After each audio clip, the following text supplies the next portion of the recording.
ஹனாமியோட சாவு வீண் போக கூடாது. மனுஷங்களை பகடக்காயா வச்சு இவன் கிட்ட இருந்து தப்பிச்சு போக ஏதாவது ஒரு பிளான் போடணும்.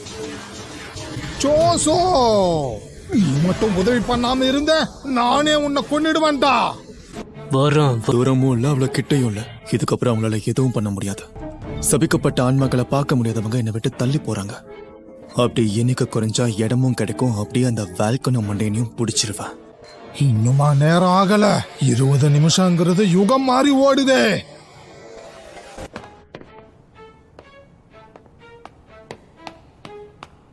ஹலோ, உனக்கு என்ன? எல்லாரும் மான்ஸ்டர்ஸா மாறிட்டாங்க.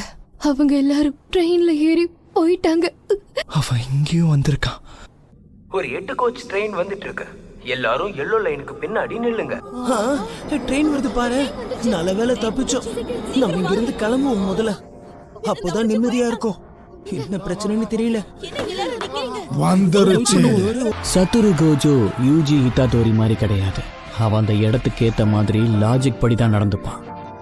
இந்த நேரத்துல இந்த இடத்துல ஒரு சில உயிர் தியாகங்கள் நடக்கிறது சகஜம்னு அவனுக்கு தெரியும். ஆனா மக்கள் எண்ணிக்கையும் சாவு எண்ணிக்கையும் அதிகமாயிட்டே போச்சுன்னா ஒரு அளவுக்கு மேல அவனால தாக்கு பிடிக்க முடியாது. ஏன்னா அவனும் மனுஷன் தானே. Infinite void.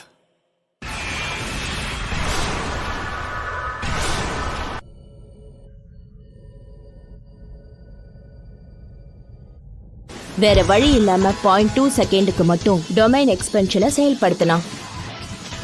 சத்தரு கோஜோக்கு இருந்த ஒரு உள்ளுணர்வால தான் 0.2 செகண்டை தேர்ந்தெடுத்தான். ஏன்னா மந்திரம் செய்ய தெரியாதவங்களால இன்ஃபினிட் வாய்டை தாக்கு பிடிக்க முடியாதுன்னு அவனுக்கு தெரியும். அதனால வர பாதிப்புகள் ரொம்ப கொடூரமா இருக்கும். இந்த 0.2 செகண்டுக்குள்ள மொத்தம் 1/2 வருஷத்துக்கு தேவையான தகவல் எல்லாமே அங்க இருந்த சாமானிய மக்கள் மற்றும் உருமாறப்பட்ட மக்கள் மூளைக்குள்ள போயிருக்கு. அதனால அவங்க எல்லாரும் திகச்சு போய் நின்னுட்டாங்க. இருந்தாலும் அந்த லிமிடெட் இன்ஃபினிட் சத்தோரு கோஜோங்கிறதுனால தான் நீ இவ்வளவு பலசாலியா இருக்கியா? இல்ல இந்த பலத்தால தான் நீ சத்தோரு கோஜோ ஆனியா? நான் இப்படிதான் நீ வாழ போறேன். என் இலக்கு அடையறதுக்கு நான் என்ன செய்யணுமோ அதை நான் நிச்சயம் செய்வேன். என்ன சத்தோரு நீ இப்படி பண்ணிட்ட? சண்டைக்கு நடுவுல யாராவது கவனக்குறைவா இருப்பாங்களா? சிக்க முடியல. செக்மேட்டா. ஆமா, நீ யாருன்னு சொல்லு. நான் தான் சுகுரு கெத்தோ. என்ன மறந்துட்ட பாத்தியா? எனக்கு ஒரே வருத்தம்பா. உன்னோட இந்த உடம்பு ஆற்றலும் என் மூளை கெட்டின தகவல் எல்லாமே நீ சுகுரு கெத்தோன்னு தான் சொல்லுது. ஆனா என் மனசு அந்த உண்மையை ஏத்துக்க மறுக்குது. மரியாதையா பதில் சொல்லுடா. நீ யாருங்கிற உண்மைய சொல்லு. சரி, காட்டுறேன். எப்படி கண்டுபிடிச்ச? இதுதான் என்னுடைய டெக்னிக். இந்த மூளையை மட்டும் மாத்தி என்னால கூடு விட்டு கூடு பாய முடியும். அது கூடவே அந்த உடம்புல இருக்கிற டெக்னிக்கை என்னால பயன்படுத்த முடியும். இந்த நொடிக்காகவும் இவனோட கர்ஸ் மேனிபுலேஷனுக்காகவும் தான் நான் காத்துக்கிட்டு இருந்தேன். சுகுரு கெத்தோட இந்த உடம்ப அன்னைக்கு ஷோகோலேரி தானே தூக்கி போட்டது.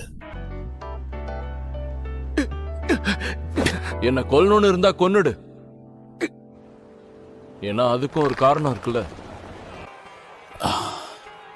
கெட்டதுலயும் ஒரு நல்லதுன்னு சொல்லுவாங்கல்ல, அந்த மாதிரி தான் நீ கண்டுக்காம விட்டதுனால இவனோட இந்த அருமையான உடம்பு எனக்கு சொந்தமாச்சு.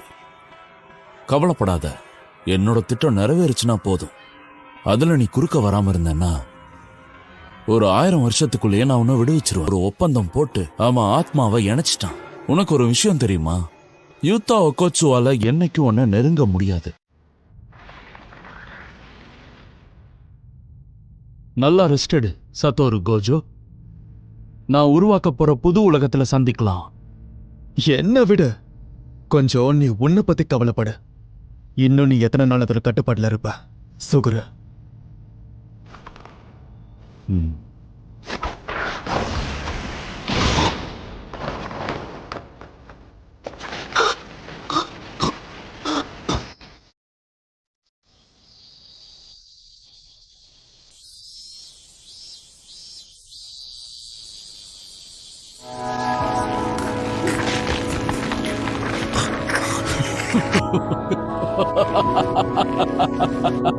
ஆச்சரியமா இருக்கு. முதல் தடவை இப்படி நடக்குது தெரியுமா?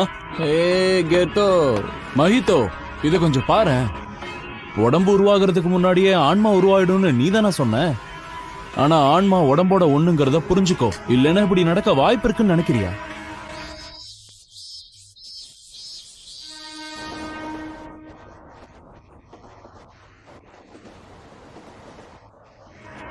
இல்ல ஒருவேளை இந்த உடம்போட நினைவுகள் எல்லாம் இந்த உடம்போட என் மூளையை இணைச்சதுக்கு அப்புறம் கூட இதுல நிலைச்சிருக்குன்னு நினைக்கிறியா? எனக்கு இதுதான் உண்மைன்னு தோணுது. ஒவ்வொரு டெக்னிக்கையும் அதோட கண்ணோட்டத்துல பார்க்கணும். உண்மைதான், நீ சொன்னது கரெக்ட் தான். ஏய், ஏதோ கிளிக்கிறேன்னு வந்தீங்களா, அதை பண்ணிட்டு போங்கடா. உங்க பேச்ச கேட்கவும் உங்களை பார்க்கவும் பிடிக்கல. அழிக்கணும், உட்கொள்ளணும். திரும்ப திரும்ப இதேதான். அழிக்கணும், உட்கொள்ளணும். சபிக்கப்பட்ட ஆன்மாவோட டேஸ்ட் எப்படி இருக்கும்னு யாருக்கும் தெரியாது. வாந்தி பேதி தொடச்ச துணியை சாப்பிட்டா எப்படி இருக்குமோ அப்படி இருக்கும். உன்னை இப்படியே இன்னும் கொஞ்ச நேரம் பார்த்து ரசிக்கலாம்னு நினைச்சேன். சரி, எதுக்கு வம்பு? பிரச்சனை வர்றதுக்கு முன்னாடியே மூடிடுவோம். Gate close.